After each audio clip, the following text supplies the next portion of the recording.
Picture this, a palace glowing with gold and silk, where whispers echo louder than drums, a place outsiders imagined as paradise, fountains pouring into marble basins, women in silken veils, laughter soft as music. But behind those jeweled doors, another truth lived, one dripping with fear. Here, beauty was not freedom, it was a chain. Here, love was not romance, it was survival. And here, beneath the shadows of the Ottoman crescent, concubines learned that the Sultan's smile could bless you with power or bury you at the bottom of the Bosphorus. Tonight, we pull back the veil. Tonight, we descend into the darkest chambers of the Ottoman Harem to uncover the horrifying acts the sultans performed on the women history remembers as ornaments, but who lived as prisoners. The harem. The very word has been wrapped in fantasy for centuries. Western travelers painted it as a paradise of endless women, lying on cushions, waiting a sultan's touch. Painters imagined veils slipping, wine spilling, music floating through perfumed halls. But the reality? It was a prison, disguised as paradise. The Ottoman harem, seated in Topkapi Palace in Istanbul, was not merely a collection of women, it was an empire within an empire. Its walls held concubines, wives, children, eunuchs, and above all, the Valide Sultan, the Sultan's mother, whose whispers could topple viziers and shape wars. For a girl, entering the harem began with illusion. She might see golden domes above, fountains sparkling in the courtyards, silks laid out in her chambers. But soon, she would learn the truth. Every smile was performance, every step rehearsed, every breath monitored. She was told she had been chosen, that beauty was her crown. But in truth, her beauty had become her cage. Inside the harem, concubines lived under rules stricter than soldiers. Their appearance was regulated, their movements timed, their very friendships watched by eunuchs. They were not wives, not lovers, not free women. They were property, and the Sultan's desires decided everything. One gesture from him, and a concubine's life could change forever. She could rise overnight into luxury, or fall into disgrace, punishment, even death. In this gilded cage, silence was survival. Every woman learned that quickly. Because in the Ottoman harem, beauty was not a blessing. It was bait. Before a girl ever stepped foot in Topkapi's golden halls, she first passed through the market. Not a market of fruit or fabric, but of flesh. Slave traders scoured the edges of empire. Circassian villages in the Caucasus, Slavic towns along the Black Sea, Greek and Balkan homes torn by raids. In Istanbul, the slave markets bustled not only with merchants of spices and silks, but with men displaying young women as if they were jewels. Buyers examined teeth, hair, posture, even the softness of skin. A girl's value wasn't measured in education or kindness. It was measured in how well she could please. Some were purchased by wealthy households, but the most beautiful, or the most promising, were sent to the palace. There the transformation began. Perfumed baths, silk garments, jewels clasped onto trembling wrists, lessons in etiquette, song, dance, even poetry. All tools to erase the girl she had been and create the concubine she must become. By the time she entered the harem, she was no longer herself. She was performance, perfected. And the first ritual she learned was this: presentation. New concubines were paraded before the court, expected to bow, smile, perhaps sing or recite poetry. The audience was not only the Sultan, but his mother, his advisors, his trusted eunuchs. Every movement mattered. One wrong word could mean being discarded, forgotten in a dusty corner of the harem. One perfect smile could mean being summoned to the Sultan's chamber that very night. The market had stripped her of freedom. But the palace stripped her of identity. From that moment, She was not a daughter, not a sister, not herself. She was simply the Sultan's possession. Life inside the harem was a theater of shadows. On the surface, concubines lived in splendor. Their chambers were filled with cushions, carpets, perfumes, and silks finer than most could imagine.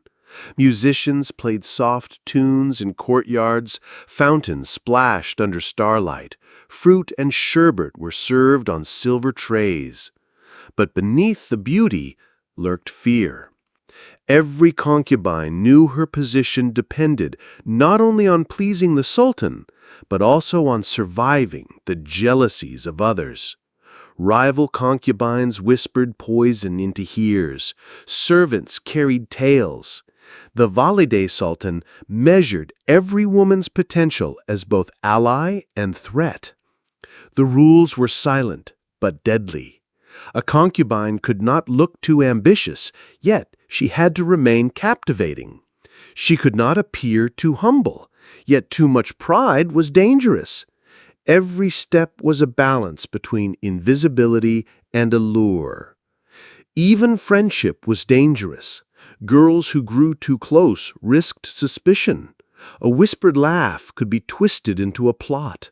A single rumor could lead to punishment. And the punishments were brutal. Some were sent away quietly, married off to distant officials. Others were beaten, confined, or starved. A few, accused of betrayal or disobedience, were drowned in the Bosphorus, their bodies slipping into the dark water, silks swirling like shrouds.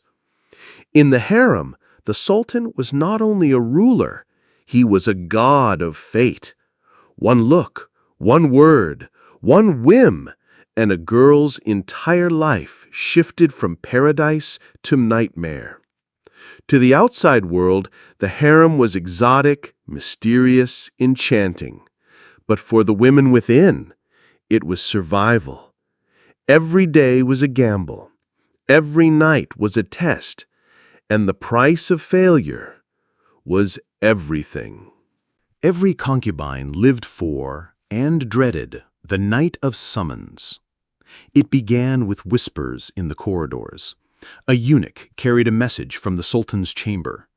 A name would be spoken, chosen from dozens, sometimes hundreds of girls. The chosen one was led through corridors lit with lamps that flickered like stars, her steps echoing in silence. On the surface, it looked like glory. The girl was perfumed, her body oiled with rosewater, her hair braided with pearls. She was dressed in silks that clung to her form, adorned with jewelry meant to dazzle. Servants bowed as she passed. But inside, terror consumed her. Because being summoned was not only an honor, it was a trial. If she pleased the Sultan, her life could change forever. She might be elevated above rivals, given her own quarters, perhaps even bear a child who could one day rule. But if she failed, if she angered him, bored him, or displeased him, she could vanish the next morning, drowned, poisoned, or sold into exile. The rituals of the chamber were carefully scripted. She was expected to bow in silence, to move with grace, to speak only when spoken to. Even a glance held weight. Too bold, and it was arrogance. Too timid, and it was weakness. The Sultan himself wielded power like a blade. Some were gentle, treating the concubines as delicate treasures. Others were cruel, testing their endurance, their obedience, their silence. For the women, the bed was not a place of love. It was an arena. And the cruelest truth, even when a concubine succeeded, even when she became the favorite, her nightmare had only begun. Because in the harem, jealousy was sharper than any sword. The harem was not only filled with concubines. It was ruled by rival queens, consorts, and the Valide Sultan herself. Power in the Ottoman court was a game of survival, and nowhere was it more dangerous than inside the palace walls. When a concubine gained the sultan's favor, others plotted her downfall. A smile could hide betrayal. A gift could conceal poison. A compliment could be the prelude to destruction. The Valid Sultan, mother of the ruler, often played the deadliest role. She saw every new favorite as both an asset and a threat. Some she supported, grooming them into political allies. Others she destroyed before they could rise too high. Punishments were as varied as they were cruel. A concubine might be married off to a distant pasha, stripped of status and exiled to a life of obscurity.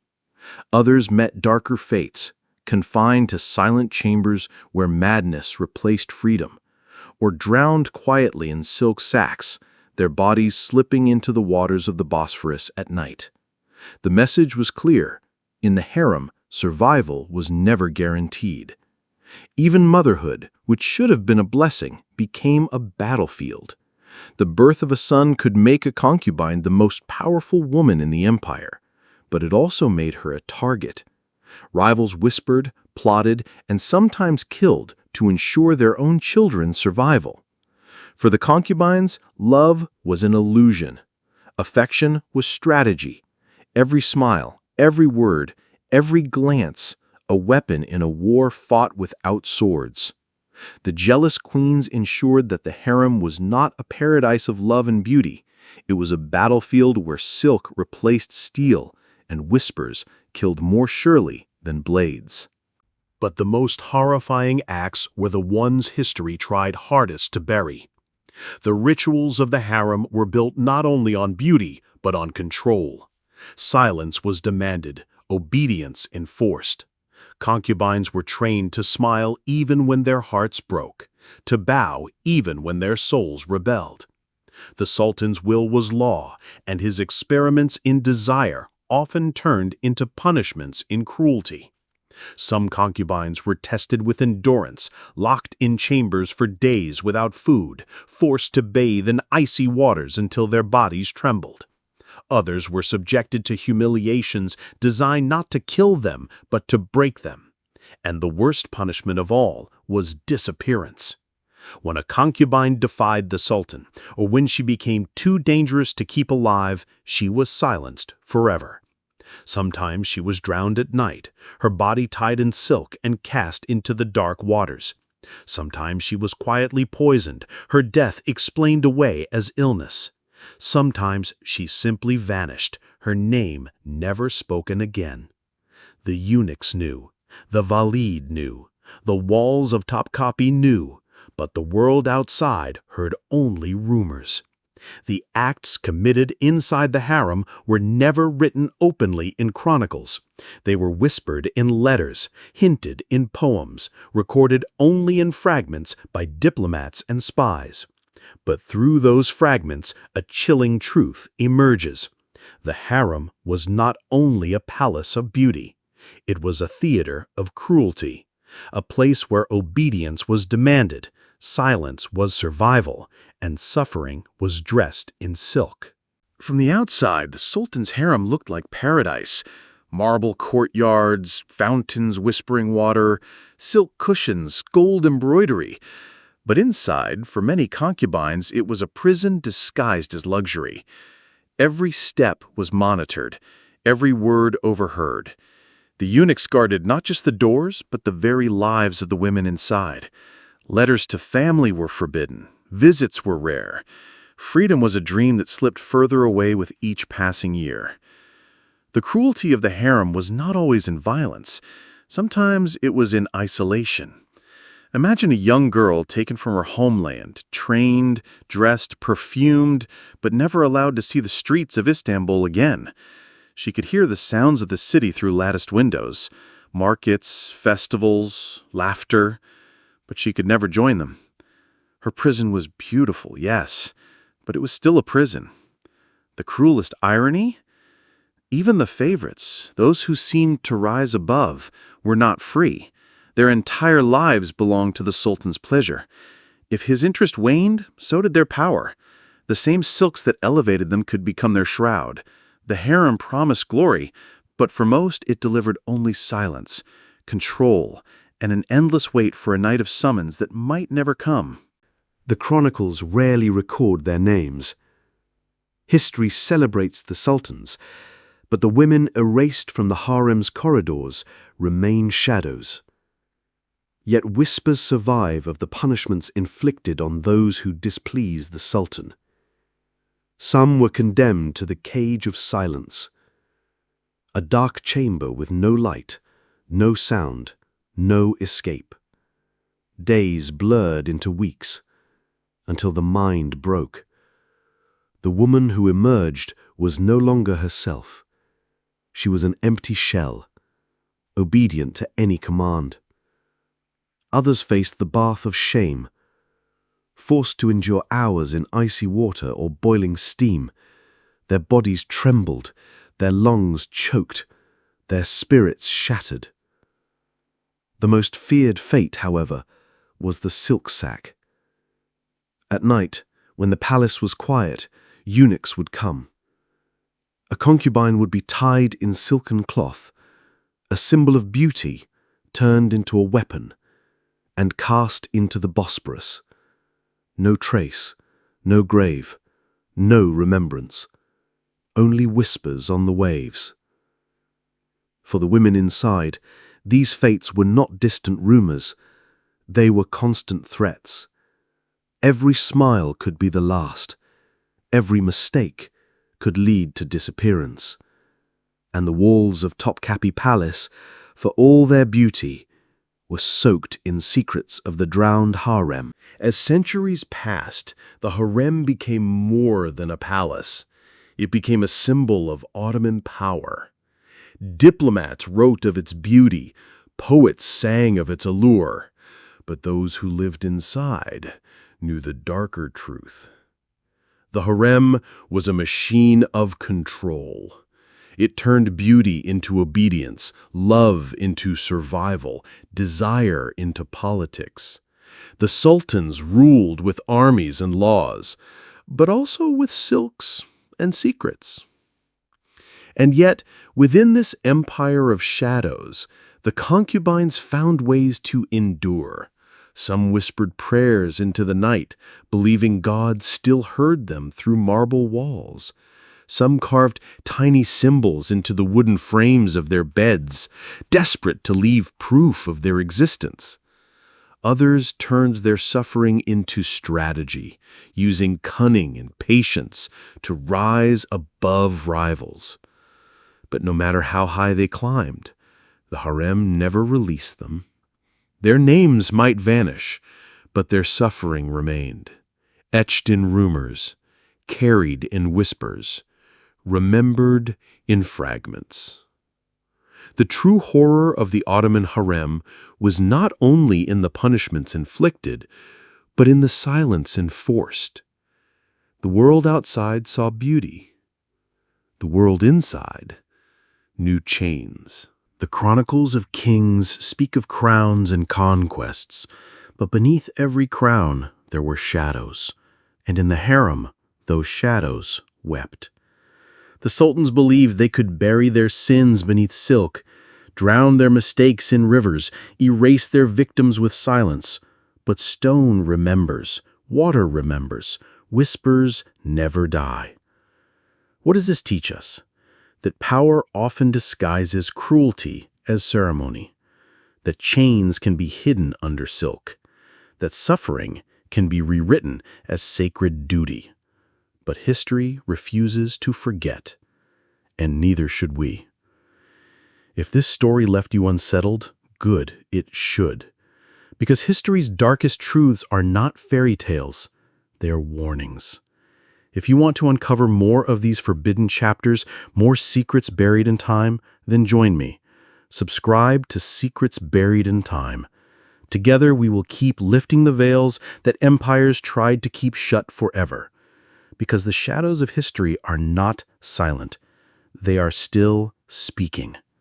And it is up to us to listen.